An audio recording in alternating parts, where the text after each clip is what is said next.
Hello students, आज मैं फिर आप लोगों के साथ same chapter same unit electric charges and fields का एक नया टॉपिक लेके आता हूँ। चूंकि चैप्टर ही हम लोग का चार्ज के बारे में पढ़ना है, तो आज मैं बेसिकली बोलूंगा आप अपने आप को पहले चार्ज कर लीजिए फुल्ली, क्योंकि आज का जो टॉपिक होने जा रहा है, जो आप पढ़ने जा रहे हैं, वो बहुत ज्यादा इंपॉर्टेंट बोल लीजिए, डिपेंडेंट बोल लीजिए आगे आने वाले यूनिट्स के लिए। आगे जितने भी यूनिट्स आने वाले हैं 6-7 यूनिट्स में, उन यूनिट्स को समझने के लिए, उन चैप्टर्स को समझने के लिए आपको आज का क्लास, आज का फॉर्मूला एकदम दिमाग में हमेशा छाप के चलना होगा, है ना। एकदम यहाँ लिख के चलना होगा वो फॉर्मूला, वो कॉन्सेप्ट।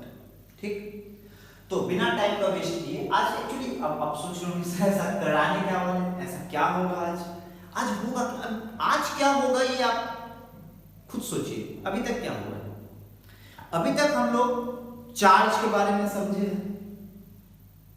अभी तक हम लोग चार्ज की प्रॉपर्टी समझे, और जब चार्ज की प्रॉपर्टी का जिक्र होता है, जब चार्ज की प्रॉपर्टी का बात उठता है, तो सबसे पहला प्रॉपर्टी जो आपके जहन में आता है वो कौन सा प्रॉपर्टी है? Like charges repel each other, unlike charges attract each other, है ना। रिपेल और अट्रैक्ट, इन दोनों में चार्जेस क्या करता है? एक दूसरे पे फोर्स लगाता है। एक दूसरे पे क्या लगाता है? फोर्स लगाता है। चार्ज एक दूसरे पे अगर फोर्स लगा रहा है तो उस फोर्स को क्या बोलेंगे? Electric force. क्या बोलेंगे? Electric force. तो अभी तक हम लोगों ने देखा था कि ये जो अट्रैक्शन हो रहा है, हाँ सर, या तो रिपल्सन हो रहा है, हाँ सर,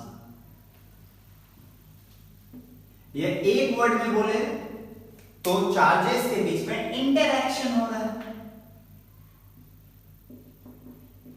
इंटरैक्शन, आप लोग भी तो इंटरैक्शन करते ही हैं लोगों से, है ना।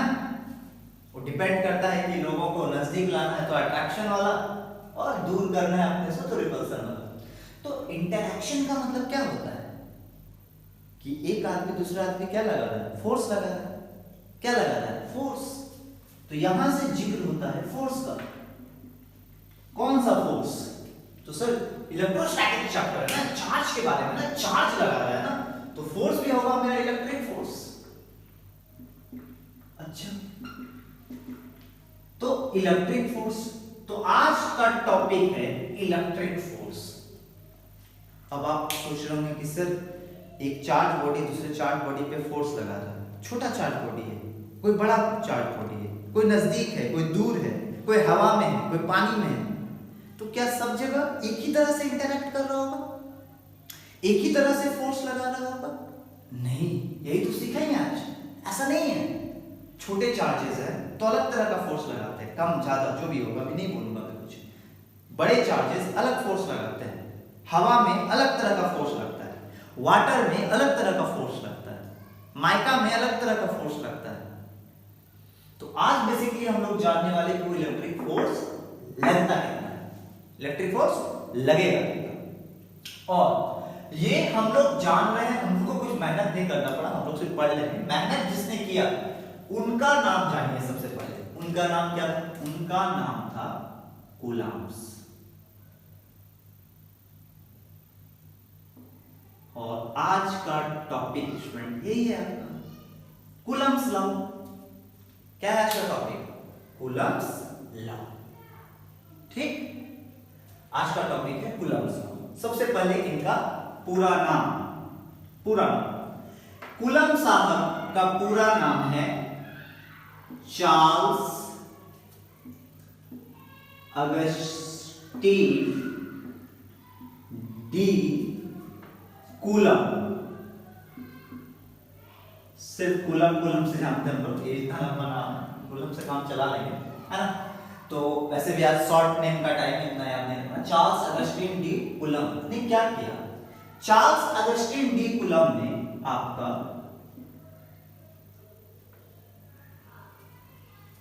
1785 में, ईयर वो याद नहीं रखना, मैं हिस्ट्री नहीं पढ़ा रहा, फिर भी थोड़ा बता देता हूं।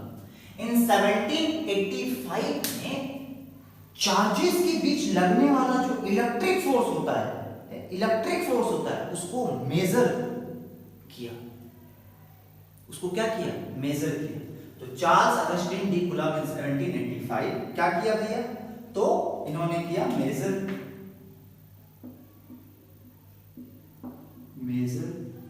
द इलेक्ट्रिक फोर्स किसके बीच में, बिटवीन टू चार्ज स्पेयर्स बोल लीजिए, इन्होंने स्पेयर्स ही दिया था, या उनको पिथ बॉल बोल लीजिए।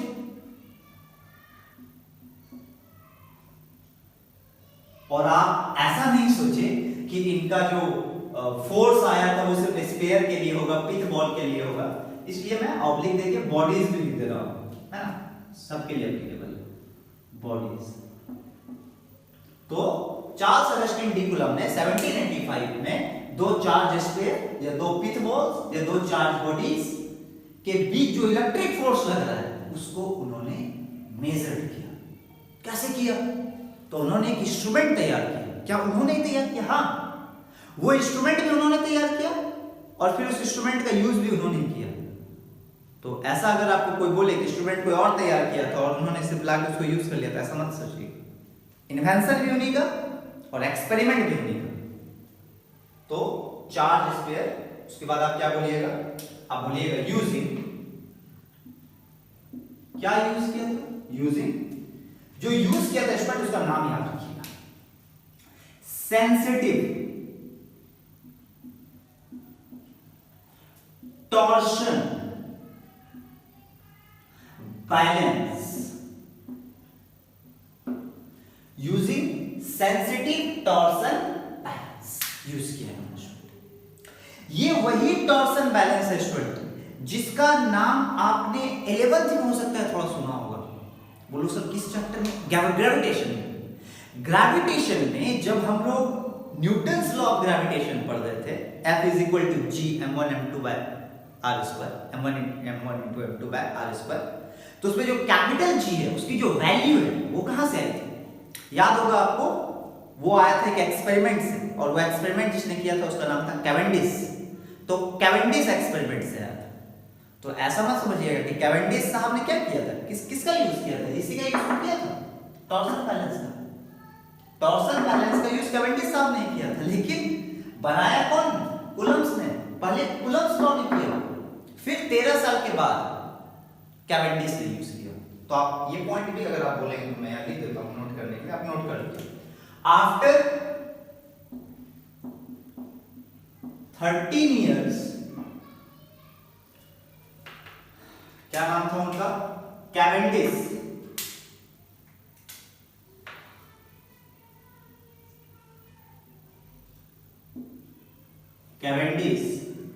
use the same instrument for calculating the value of capital G, gravitational constant, जिसका वैल्यू बहुत कम होता है ना। तो मोटी मोटी तौर पे हम लोग ज्यादा टाइम लॉस नहीं करेंगे, समझ गए कि चार्जेस इंटरैक्ट करती है तो इंटरैक्शन में फोर्स लगता है, और उस फोर्स को कैलकुलेट करने के लिए चार्ल्स अगस्टिन डी कूलम्ब ने एक इंस्ट्रूमेंट इन्वेंट किया। इंस्ट्रूमेंट का नाम क्या था, टॉर्सन बैलेंस। क्या काम था इंस्ट्रूमेंट का, इलेक्ट्रिक फोर्स को मेजर करना। क्या काम था, इलेक्ट्रिक फोर्स को मेजर करना। किस इंस्ट्रूमेंट से, टॉर्सन बैलेंस। किससे, टॉर्सन बैलेंस। ठीक, अब बेसिकली उस इंस्ट्रूमेंट में उन्होंने किया, देखिए मैं 10 मिनट बोल लूँ, 5 मिनट बोल लूँ तो आपको शायद नहीं समझ में आएगा, क्योंकि इमेजेस ज़्यादा इम्पैक्ट करती हैं माइंड पे।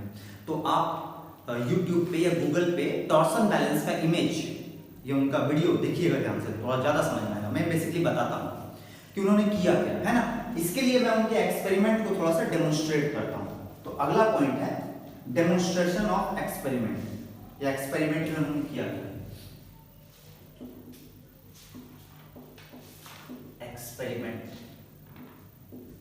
क्या किया, एक्सपेरिमेंट में उन्होंने, ठीक है, एक जार लिया, ग्लास का जार लिया, उसके अंदर एक टॉर्शन थ्रेड लिया, एक रस्सी ली, एक रस्सी से, ठीक है, एक रस्सी से एक चार्ज बॉडी को लटका दिया, ठीक है, फिर उसको एक सिलिंड्रिकल बॉक्स के अंदर डाल दिया, सिलिंड्रिकल बॉक्स के लेफ्ट या राइट में एक होल करके वहां से एक और चार्ज बॉडी को लटका दिया, ठीक है, उस सिलिंड्रिकल बॉक्स के अंदर ऐसे गोल करके ऐसे करके गोल करके एक पहिया टाइप रख दिया, उस पहिया पे स्केलिंग किया हुआ था, ठीक। आपको अगर नहीं समझ में आ रहा तो आप ऐसे समझिए कि इन्होंने एक्सपेरिमेंट में किया क्या कि दो चार्ज बॉडीज है ना, इसके ऊपर चार्ज मान लीजिए, इसके ऊपर मान लीजिए चार्ज है मेरा Q1 और इसके ऊपर जो मेरा चार्ज है आपको दिख रहा है इसको मान लीजिए Q2, ठीक। तो इन्होंने पहले क्या किया, ये दोनों चार्ज बॉडीज और दोनों के बीच का डिस्टेंस ले लिया, ठीक। दोनों चार्ज बॉडी Q1 Q2 और दोनों के बीच का डिस्टेंस R, दोनों के बीच का डिस्टेंस कितना, R, दोनों के बीच का डिस्टेंस R। और लगने वाला फोर्स उन्होंने देखा कुछ लग रहा था, फोर्स लग रहा है। कैसे पता चला फोर्स लगा है, तो ये चार्ज बॉडी ऐसे था मान लीजिए, क्योंकि ये स्फेरिकल चार्ज बॉडी था, छोटा सा स्फेरिकल चार्ज बॉडी था, छोटा सा, तो जब उस पे फोर्स लगा तो ये थ्रेड से जो लटका होता था ये रोटेट किया, ये क्या किया, रोटेट किया। रोटेट करने के कारण इसके चारों तरफ क्या लगा था, एक व्हील लगा हुआ था, व्हील के ऊपर क्या था, ऐसे स्केलिंग किया था, तो एंगल निकल गया। उस एंगल के हेल्प से उन्होंने फोर्स कैलकुलेट कर लिया। क्या कैलकुलेट कर लिया, फोर्स कैलकुलेट कर लिया, ठीक। एक और नोटिसेबल पॉइंट जो हम लोगों ने नोटिस अभी तक नहीं किया, यहां पे जो उन्होंने दो चार्ज स्पेयर्स लिए, दो पिच बॉल्स लिए, जो दो बॉडी लिया वो बहुत छोटा बॉडी था, एकदम छोटा बॉडी, पॉइंट साइज का, इसलिए उन्होंने इसको आगे जाके मैं लिख दूंगा एकदम छोटा बॉडी लिया, इसलिए इसको पॉइंट चार्जेस भी बोला गया। कैसा चार्जेस बोला गया, पॉइंट चार्जेस। और ये बहुत नोटिसेबल पॉइंट है, बहुत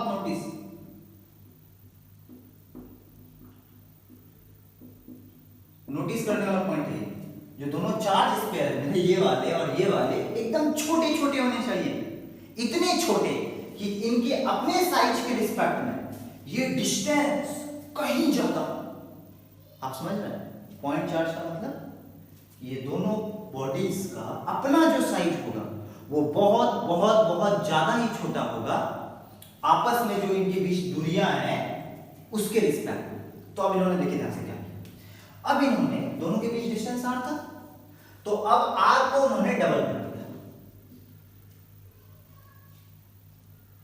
है? तो जब देखा उन्होंने कि R को डबल कर दिए तो जो फोर्स लग रहा था पहले और जो नया फोर्स लग रहा है, नया फोर्स, अब जो फोर्स से ये इससे इंटरैक्ट कर रहा है तो वो कम हो गया, मतलब डिस्टेंस को जब हम लोग डबल कर दिए R को तो फोर्स कम हो गया। कितना हो गया, 1/4। फिर R को क्या किया, हाफ किए, तो क्या देखा कि अगर जब R को हाफ किया यानी R को घटाया तो अब ये इससे नजदीक आ गया, दूरियां घट गई, तो अब ये इससे और तेजी से इंटरैक्ट कर रहा है, ज्यादा फोर्स के साथ इंटरैक्ट कर रहा है, यानी फोर्स बढ़ गई। और कैसे बढ़ा, 4 टाइम्स हो गया।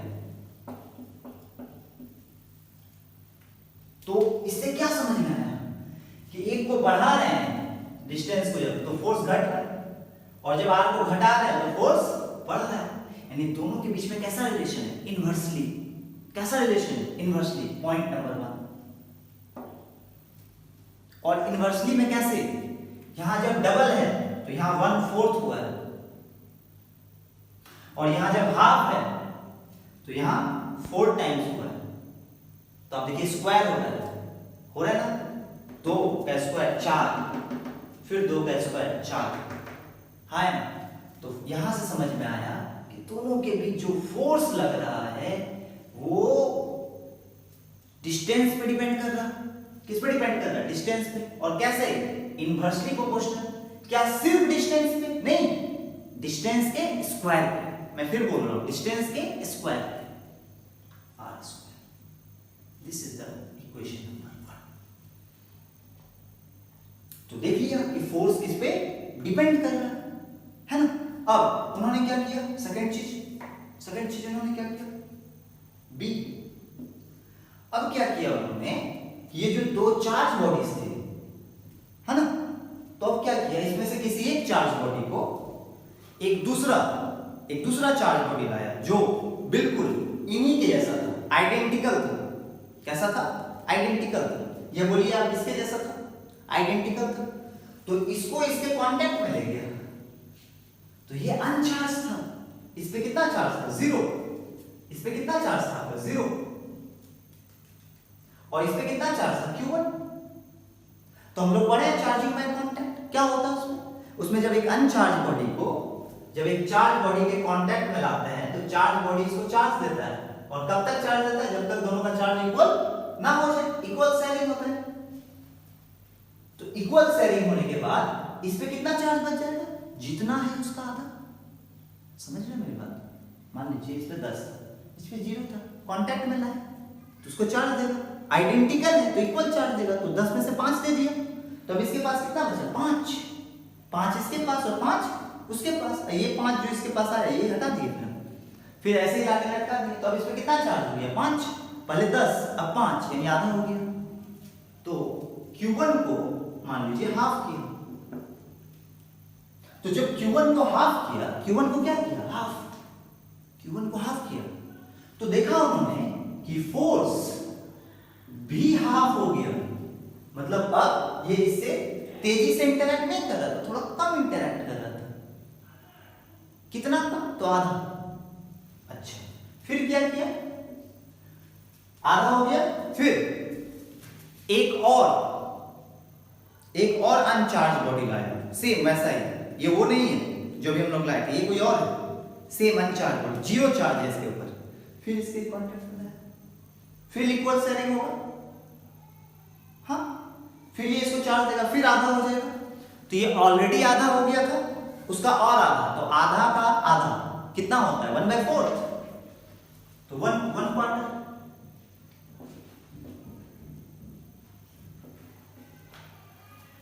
तो देखा गया फोर्स भी क्या हो गया, सेम।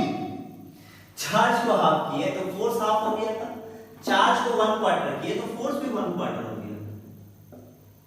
क्या समझना है कि ये घटा रहे हैं तो ये भी घट रहा है, फिर घटा रहे हैं ये भी घट रहा है। इसका मतलब F और चार्ज के बीच में डायरेक्टली रिलेशन। तो क्या इस फोर्स का सिर्फ इस चार्ज से डायरेक्टली रिलेशन था? मैंने शुरू में बोला था कि दोनों आइडेंटिकल हैं, भले चार्ज अलग अलग है, क्योंकि एक दूसरे के कांटेक्ट में आने से चार्ज नहीं होगा, दोनों आइडेंटिकल है। तो जैसा C इसके साथ हो वैसा ही सीन आप इसके साथ भी रिपीट कर सकते हैं। तो ये लगने वाला जो फोर्स था वो Q1 के प्रोपोर्शनल था, साथ में Q2 के भी प्रोपोर्शनल था। तो ये हो गया मेरा इक्वेशन नंबर 2, ये हो गया इक्वेशन नंबर 3 है।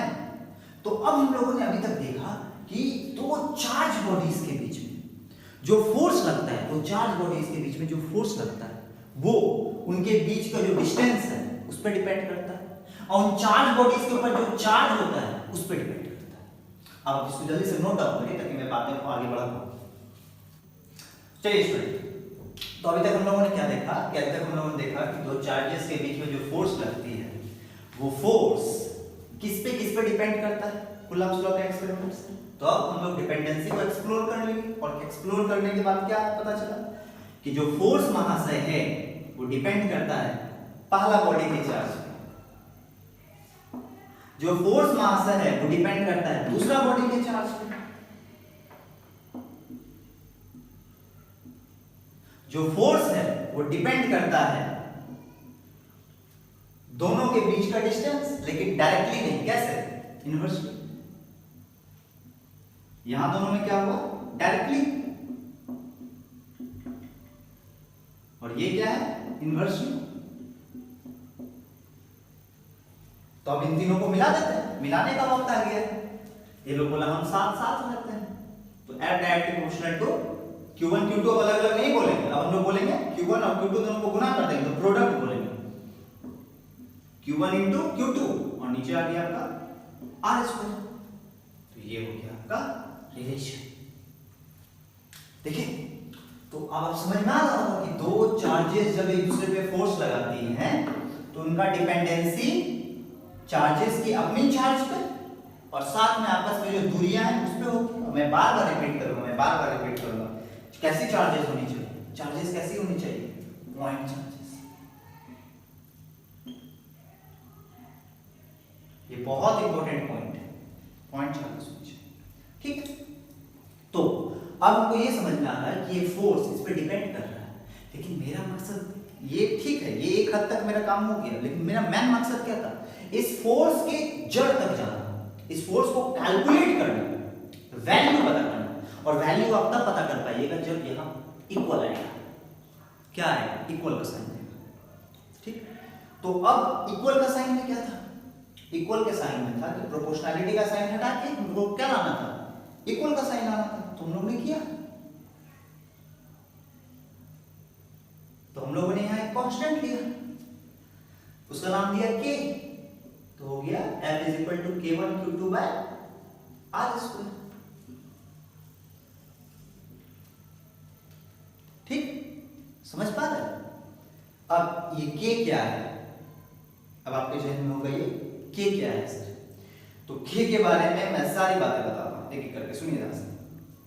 सबसे पहले ये फोर्स क्या है, ये F क्या है, ये दो चार्जेस के बीच जो फोर्स लग रहा है, दो चार्जेस के बीच जो फोर्स लग रहा है उस फोर्स का वैल्यू है, यानी मैग्नीट्यूड है, मैग्नीट्यूड।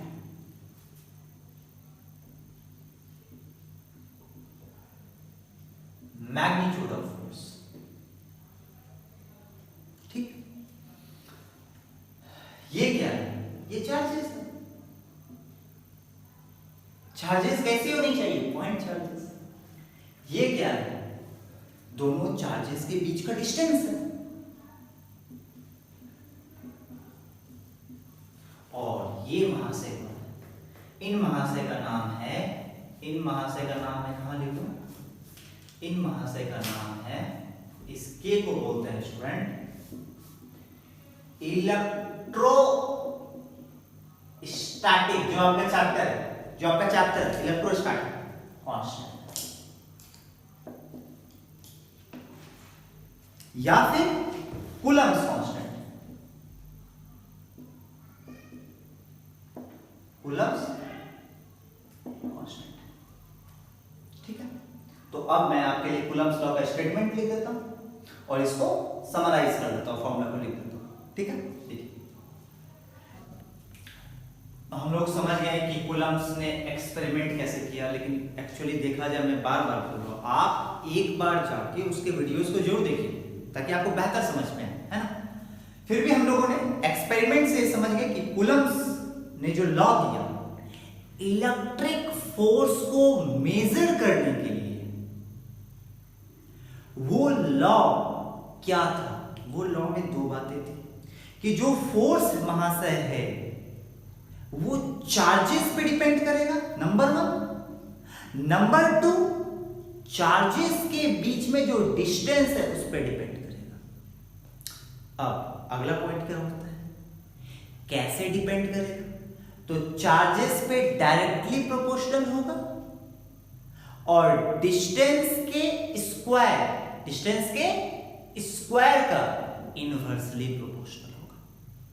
ठीक, मैंने देखा आपका स्टेटमेंट लिख दिया, जो स्टेटमेंट आप दिमाग में रखिए। सीबीएसई में 10 साल में तो मैंने नहीं देखा कि कूलम्ब्स लॉ का स्टेटमेंट कहीं पे भी आया हो, लेकिन फिर भी आप इसको दिमाग में रखिए, क्योंकि बहुत इंपॉर्टेंट लॉ, मैं बार बार बोल रहा हूँ, इसको लेके आगे जो लोग फील्ड, पोटेंशियल, कैपेसिटी, जो चैप्टर पढ़ेंगे सब जगह इसके बिना तो जो ही नहीं पाएगा। क्या बोला कूलम्ब्स ने, कूलम्ब्स ने बोला इट स्टेट्स दैट सेम चीज कि जब भी भैया कोई भी बस पॉइंट चार्ज होनी चाहिए, बस पॉइंट चार्ज होनी चाहिए, कोई भी दो पॉइंट चार्ज इंटरैक्ट करेगा, इंटरैक्शन का मतलब या तो अट्रैक्ट करना हो या तो रिपेल करना हो, तो जो फोर्स लगाएगा वो डायरेक्टली प्रोपोर्शनल होगा किसके, उनके चार्जेस के प्रोडक्ट का, मान लीजिए एक बॉडी पे चार्ज Q1 है, दूसरा बॉडी पे चार्ज Q2 है, तो Q1 इंटू Q2 के डायरेक्टली प्रोपोर्शनल होगा। जितना बड़ा प्रोडक्ट होगा उतना ज्यादा फोर्स लगेगा, जितना छोटा प्रोडक्ट होगा उतना कम फोर्स लगेगा। पहला पॉइंट।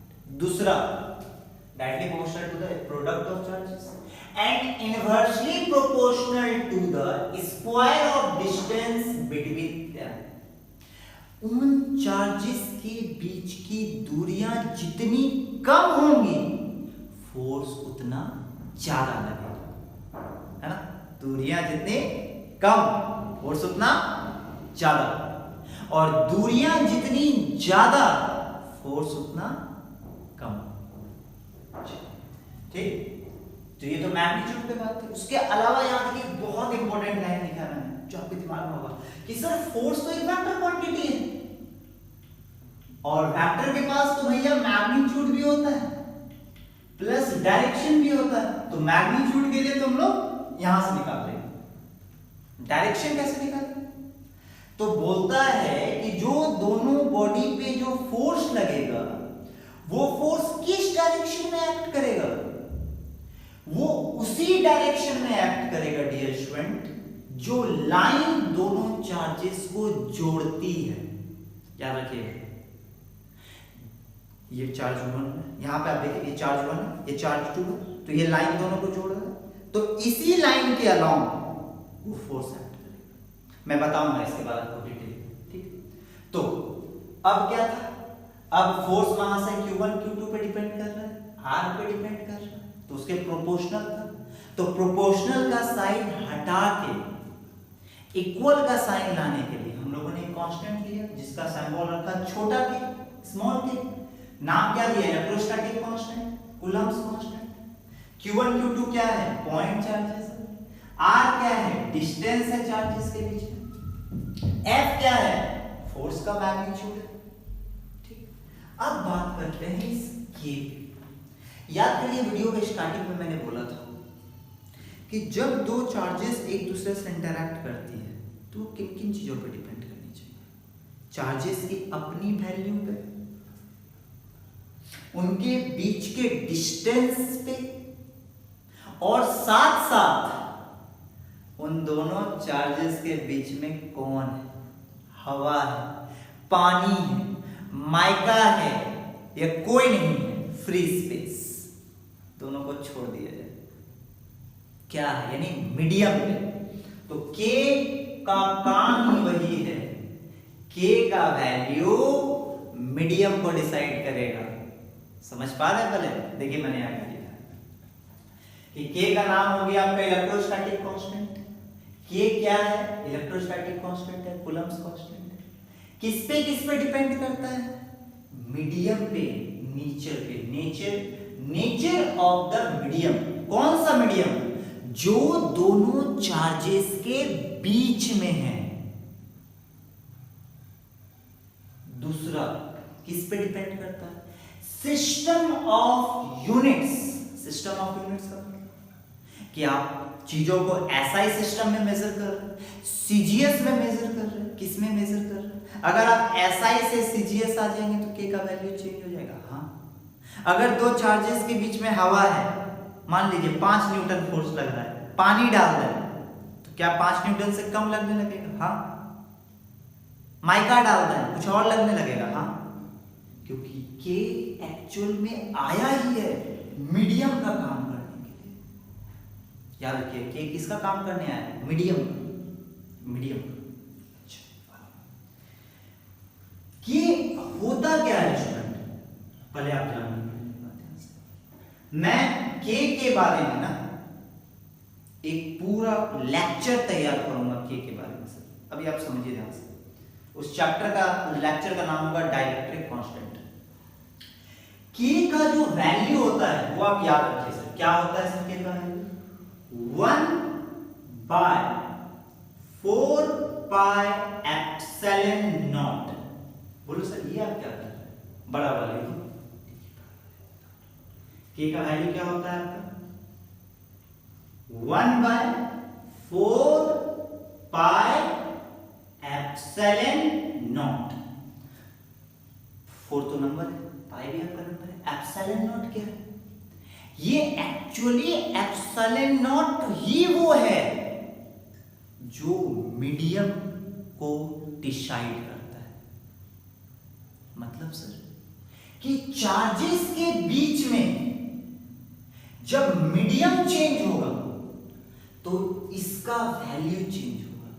मतलब सर एप्सिलॉन का वैल्यू हर मीडियम के लिए अलग अलग होता है। हाँ, जब एप्सिलॉन का वैल्यू हर मीडियम के लिए अलग अलग होगा तो के का वैल्यू अलग अलग होगा।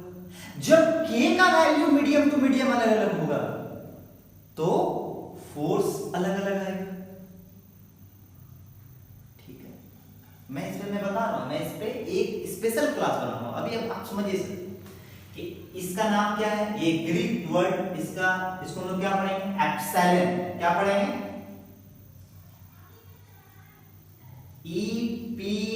EPSILON, epsilon. नीचे ऐसे सुनना बना हुआ तो आप एप्सिलॉन 0 भी बोल सकते हैं या फिर एप्सिलॉन नॉट भी बोल सकते हैं। NOUGHT, NOT नॉट नहीं, NOUGHT, एप्सिलॉन नॉट। इसका सिंबल है, इसको प्रोनाउंस क्या करेंगे, एप्सिलॉन नॉट। नाम क्या होता है इसका, नाम क्या होता है इसका? देखिए, एप्सिलॉन नॉट का नाम होता है स्टूडेंट आपका PERMI, परमी।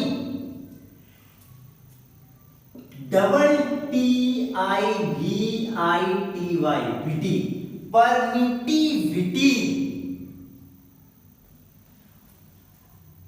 किसका? किसका? ऑफ, किसका? तो सुनिएगा एकदम ध्यान से, एकदम ध्यान से सुनिएगा। अगर इसके नीचे ऐसे नॉट बना रहे, ऐसे गोल बना रहे, तो ये परमिटिविटी आपका वैक्यूम का होगा, फ्री स्पेस का होगा। और अगर नॉट नहीं बना हुआ है तो ये किसी मीडियम का होगा। समझ पा रहे? अब आप खुद सोचिए क्या हो सकता है।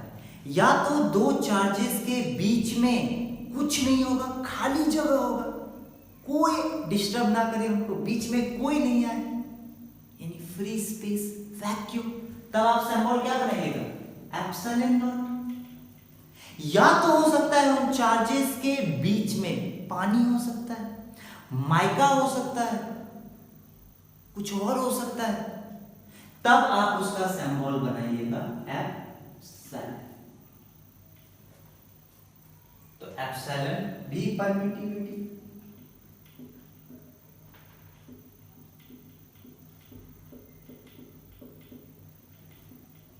ऊपर वाला किसका है, फ्री स्पेस का।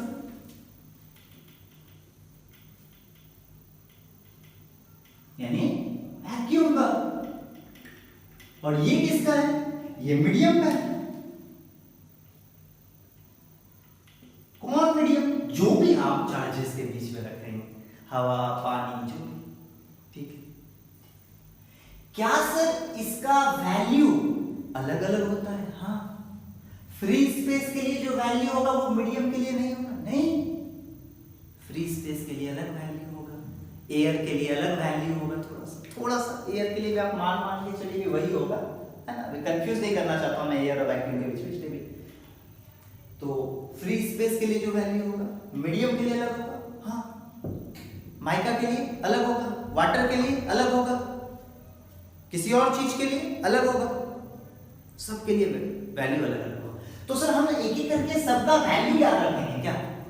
क्योंकि अगर हमको फोर्स कैलकुलेट करना है, समझिए बात को, तो Q1 Q2 दिया रहेगा, R इसको R पता होगा, तुमको K भी तो मालूम होना चाहिए, तभी तो फोर्स निकाल पाएंगे।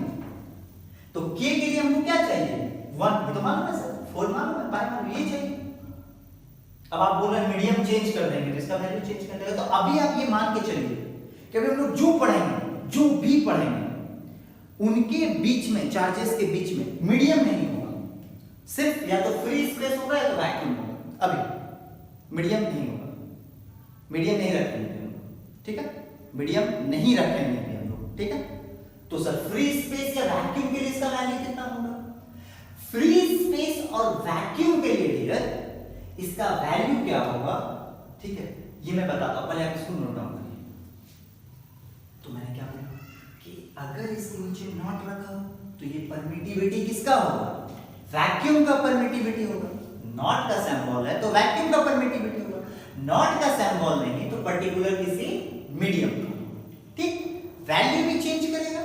हम लोगों को अभी ये मान के चलना है कि हम लोग वही सारे क्वेश्चंस या उसी चीजों पे बात करेंगे जब चार्जेस के बीच में फ्री स्पेस हो, कोई मॉलिक्यूल ना हो, यानी वैक्यूम, ठीक।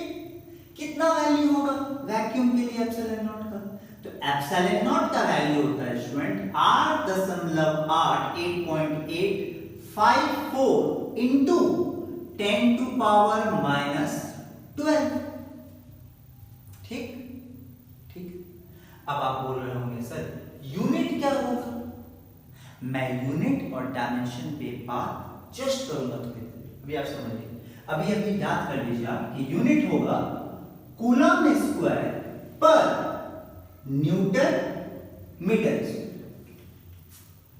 ठीक है। तो इस वैल्यू को हम लोग यहां पुट कर देंगे तो k का वैल्यू क्या आ जाएगा? k का वैल्यू आएगा 1/4, पाई का वैल्यू 3.14 इनटू एप्सिलॉन नॉट का वैल्यू 8.854 इनटू 10 टू पावर -12। जब आप इसको सॉल्व करते हैं स्टूडेंट, सॉल्व जरूर करिएगा। आप लोग क्या करते हैं कि इतना बड़ा नंबर है, कैलकुलेशन कौन करता है, सर वैल्यू लिख दी है उसको याद करते। देखिए बात को समझिए, ये ऐसे कैलकुलेशंस को अभी आप छोड़ देते हैं क्योंकि आपको रिजल्ट मालूम है, लेकिन यही न्यूमेरिकल्स आ जाता है तो आप क्या करते हैं, फिर आप फंस जाते हैं ना वहां पे। तो इन सबको सॉल्व करिएगा जरूर। तो जब सॉल्व करते हैं स्टूडेंट तो उसका वैल्यू आएगा, आप सोचेंगे सर आप क्यों नहीं कर रहे, मेरे को टाइम नहीं है स्टूडेंट मेरे पास। तो k का वैल्यू आता है student 8.98751787 dot dot dot into 10 to power 9, ठीक है। और k का आप यूनिट क्या होगा? k का ऐसा यूनिट क्या होगा? इसको उल्टा कर दीजिएगा, जो नीचे है वो ऊपर, जो ऊपर है वो नीचे।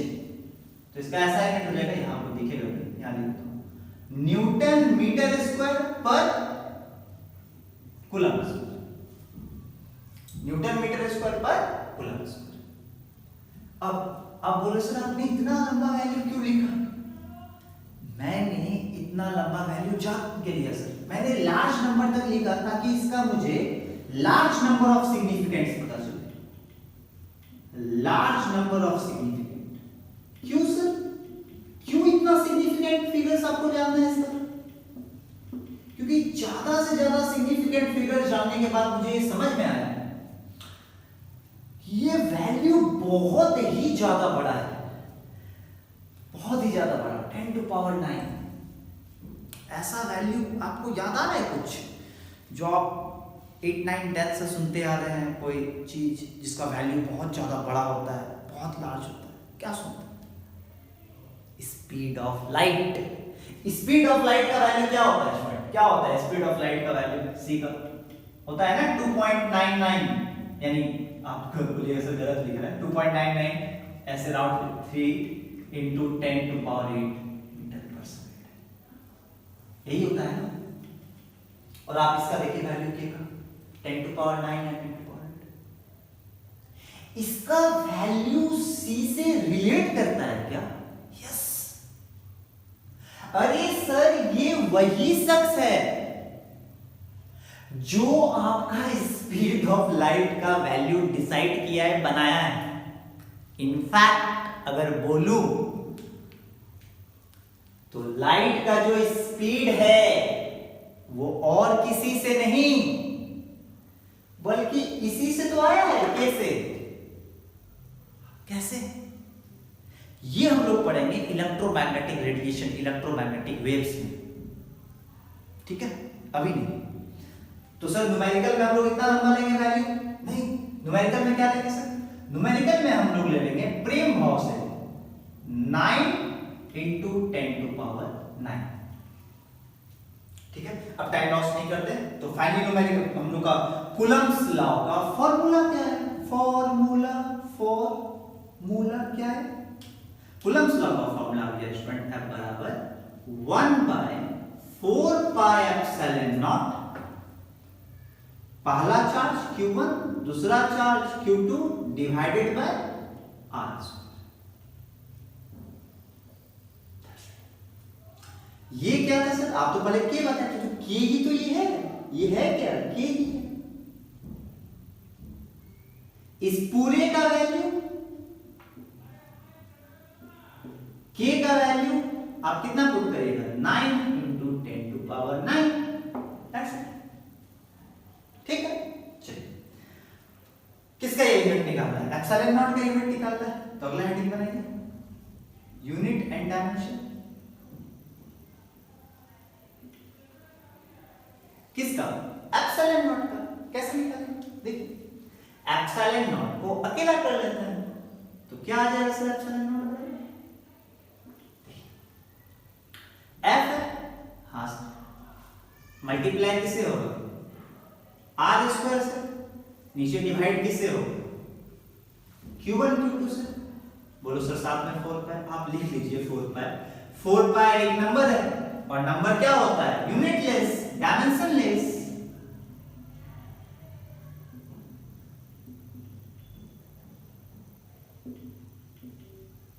ठीक है, तो क्या यूनिट बनेगा इसमें?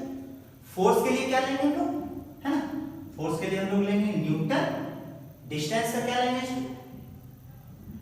मीटर स्क्वायर, और नीचे चार्ज के लिए क्या लेंगे इसमें? Coulomb, 2 coulombs. ठीक, this is the unit of epsilon naught. What is epsilon naught? It's called permittivity. किसका? फ्री स्पेस का, वैक्यूम का। ठीक है, अब डायमेंशन क्या होगा सर? डायमेंशन देखिए क्या होगा डायमेंशन? डायमेंशन के लिए सर फोर्स का डायमेंशन याद रखिए। फोर्स का डायमेंशन हमेशा मैं याद रखने बोलता हूं, क्या? 112। तो ये क्या है सर? MLT होता है ना, तो मास में 1, लेंथ में 1 और टाइम में 2, तो 1 1 2 हो गया 112, और टाइम क्या की माइनस MLT। R का डिस्टेंस है L² डिवाइडेड बाय नीचे चार्ज है। इसमें चार्ज आपका फंडामेंटल क्वांटिटी नहीं है, तो पहले आप चार्ज का निकालिएगा। कैसे निकालेंगे? तो चार्ज का फॉर्मूला क्या होता है? Q = IT, I for current. Current का डायमेंशन बहुत सारे बुक आई रहने देते हैं, या बहुत सारे बुक के राइटर्स क्या करते हैं? करंट का ऐसा यूनिट एम्पियर होता है, तो एम्पियर का पहला अल्फाबेट लेते हैं, यानी A। तो करंट का डायमेंशन लिखते हैं बहुत सारे बुक I से, बहुत सारे बुक A से। कंफ्यूज नहीं होगा, I से भी या A से भी। और टाइम का क्या लेते हैं? T। तो 2 चार्ज है ना स्टूडेंट, तो 82 हो गया। सॉल्व करते हैं इसको, क्या आ जाएगा सर? मास 1 है, लेंथ सर 2 1 3 हो गया, time sir 1t 1t 2t, ऊपर गया -2 -2 -2 -4, और आपका 1a 2a ऊपर गया -2, ये आ गया डायमेंशन। तो एप्सिलॉन नॉट का डायमेंशन क्या गया? 1 3 4 2, 1 3 4 2। पहला मास लेंथ टाइम पे, फिर एम्पियर्स पे। 1 3 4 2, पहले का 2 को प्लस है, बाकी का 2 को माइनस। ओके, एक बात। अब आज के इस लेक्चर को खत्म करने पे आ रहा हूं मैं, या तो 2-3 बातें और कलेक्ट कर लेता हूं।